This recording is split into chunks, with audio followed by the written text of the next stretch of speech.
about the art of chainmail as a new project, Whyte's TV, and all-around awesome guy. Thanks for coming to the show, Dylon. Well, thank you very much, Dave. This is just so awesome. I'm blown away, and I gotta tell you guys, this is like a bucket list moment for me. So thank you. Really? Yeah. Wow, I've always wanted to be on TV. I grew up watching like 3 channels on the island. This is like the most amazing thing ever. The Hunger Games too.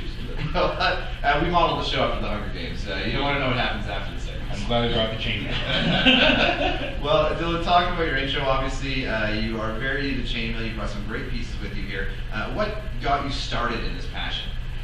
Well, it was about 1988. Wow. And there was this really amazing movie with Jean-Claude Van Damme called Cyborg. I'm lying, it was an awful movie. It's okay, they probably haven't seen it yet. No spoiler. Okay. The main villain wears a really awesome piece of chainmail, and I said to myself, I need one of those, I have to have one of those. And so I started, the piece over there that's made out of this sort of dog chain, that was my first piece. I had a pair of pliers, a pair of bolt cutters. It says, you need a lock washer. I'm like, what's a lock washer? Went to the hardware store, lots of little rings that are split, so I got a pile of them, and I made a shirt, and that was it. I just kept going and going and going. Oh my God, wow. Your 4 fingers. Pour everything. You don't want to shake my hand. Yeah, grip of death. You don't restrict yourself to chainmail, though. You've written some books that you brought with us, right? Well, yeah, I got into teaching chainmail. When I started out in 1988, this is before the internet.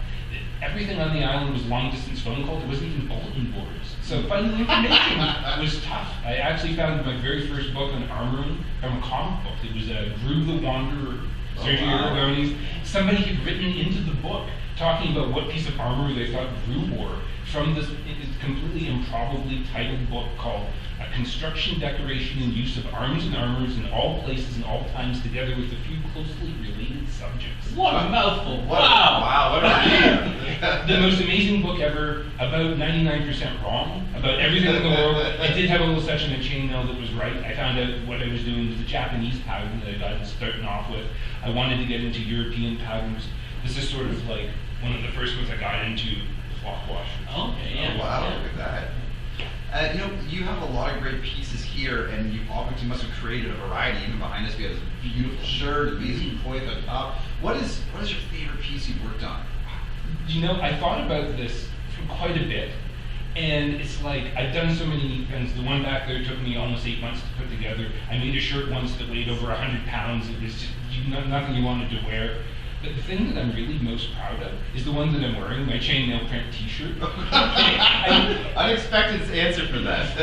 It's okay. Do you want to know a secret? I'm a bit of a sentimental person. I watched way too many Disney movies when I was a kid. I really believed in this idea of believing in yourself. I always wanted to be a hero, so I wanted to make this chain shirt. I call it Hero Chain. You can get it from herochain.com. My little plug off of Society 6, right? Plug away, man. The really neat thing about it is that not only as an independent artist could I do something, put it out there on a produce-on-demand service, anybody in the world can order one of them. The really neat thing about it to me is that if you want, you can be an affiliate on it as well. So, okay, I want to be a hero, right? I'm a guy, I live on an island out in the middle of the woods. I'm an IT technician in my real life. I help people out. I want to help everybody in the world. I can't do that. I don't have the time to do it. Well, if you want, you go out, you sell one of my shirts, you get like $1 for it. There's something I can do for you. I can be a hero, you can be your hero. That's beautiful. Yeah, that's really cool. That's amazing, wow. Tell us a little bit about Whyte's TV. This is your newest project. This is our latest project. This is sort of born out of what we were doing last year. I helped my father put together a book, basically like a full-color memoir of his career as an artist called Scrapbook, A Story of Art. We did a big crowdfunding campaign for it on Kickstarter. We got our funding. We put our book together. We almost had a heart attack through the process. We went out and we sold books. It was a really crazy thing. We had just enough money left at the end of it. Like, what are we going to do with it? We'll buy ourselves one of these GoPro cameras and do some.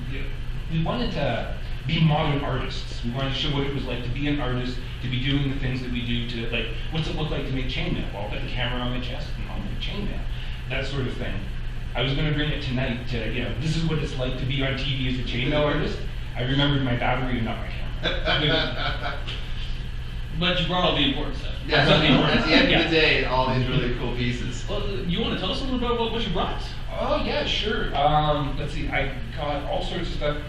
Those guys over there in the corner. These things here? Yeah, I got my chainmail hacky sacks. I sold these for all sorts of different reasons. I've done the farmers markets on the island now for almost 10 years, something like that. We had a little shop that we were doing at the local harbor center for a couple of years. Now we've sort of gone online. We're doing stuff. Have my hacky sacks. Sold them for all sorts of uses, therapeutic uses, paperweights, executive toys, just something fun to play with. But you know, so Yeah, it's like, yeah, it feels like one of those cool magnet balls there with all the kind of cling together. How do you make one of these things? Like, what you need basically, at the very least, you need some jump rings, you need a pair of pliers, and you can maybe an instruction book.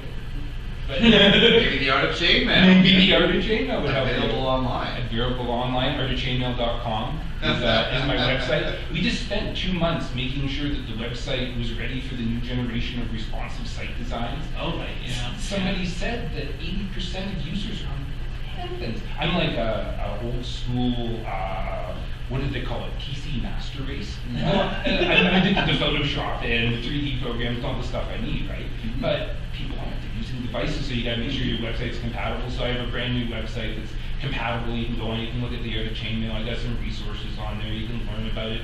If you join my mailing list, you get free instructions, all that good stuff. You know what? Anyone in the world can be considered old school. The dude who makes chainmail Yeah. is allowed to be considered Yeah, old you school. get a pass on that, right? You have some carte blanche on that. And we keep talking about you being on the island. And so, an emerging artist on the island in chainmail, this must have been something different. And maybe raised a few eyebrows as you were kind of coming out of this. Yeah, it was a real, an eye-opener, I suppose. I started when I was fairly young, 1988. I think I was like 15, 16 years old.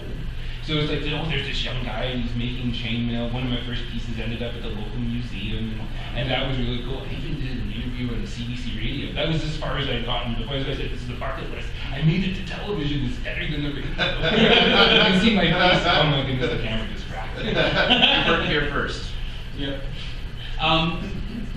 Before we look at anything else, you brought some of these shower rings with you? Yeah, sure. Are you going to show us how to make a 4-in-1 weave, is it? Yeah, sure.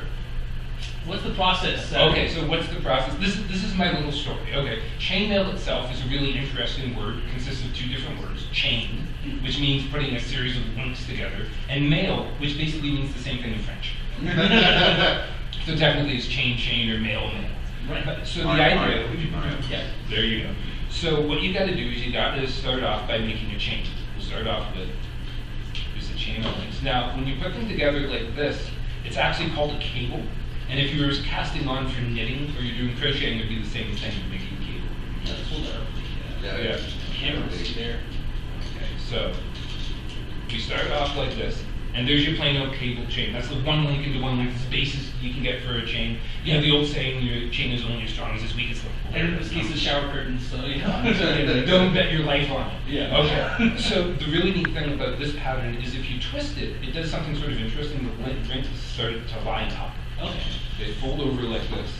And you basically get what's the basic of the 4-in-1 pattern. I'm going to lock it down with a couple rings here on the tabletop, just because it's easier to flop around. So what you did is you made them overlap a little bit. Yeah. And now you're kind of linking them together. Exactly. And so you get the basics for what's basically the most sexy chain fabric you can imagine, or metal fabric. I was thinking the same thing. That's nice. You've taken a basic chain. Yes, this is one of the neat things. If you fold the chain back like this,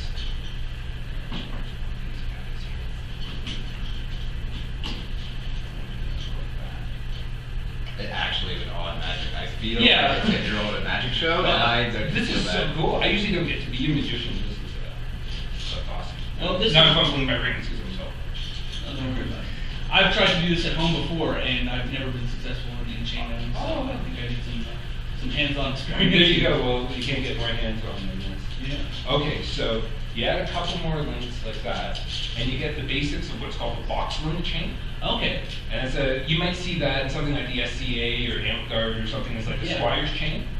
Okay. Okay, now something even more. Is that what this is? This is actually a pattern called Silver Serpent. It's Okay. a Persian family.